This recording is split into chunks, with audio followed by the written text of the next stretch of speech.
সরকারের নির্বাহী আদেশে বৃহস্পতিবার সন্ত্রাস বিরোধী আইনের 18-এর 1 ধারা অনুযায়ী জামায়াতে ইসলামী ছাত্র শিবির ও তাদের অন্যান্য অঙ্গ সংগঠনকে নিষিদ্ধ করে।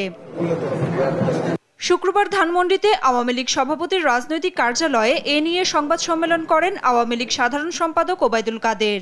জামায়াত শিবির নিষিদ্ধ করায় সরকারকে ধন্যবাদ জানিয়ে বিএনপির বিবৃতির সমালোচনা করেন তিনি।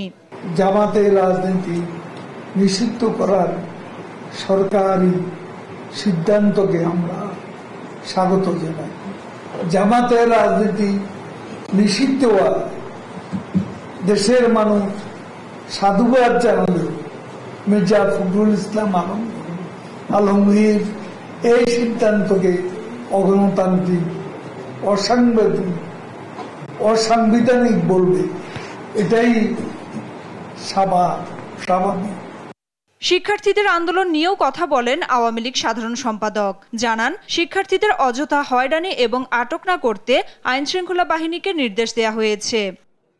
ইতিমধ্যে শিক্ষার্থীদের অযথা হয়রানি এবং আটক না করতে আইন প্রয়োগকারী সংস্থাকে নির্দেশনা দেওয়া হয়েছে। কোন শিক্ষার্থী যেন হয়রানির শিকার না হয় সেদিকে দায়িত্বশীল সকলকে সতর্কতার সঙ্গে খেয়াল রাখতে হবে। কোটা নিয়ে মুক্তিযুদ্ধ মন্ত্রীর বক্তব্য তার ব্যক্তিগত, সরকারের নয় বলেও জানান আওয়ামী লীগ সাধারণ সম্পাদক। মুক্তিযুদ্ধের চেতনা। নাফিয়া ফারজানা, দেশ টিভি, ঢাকা।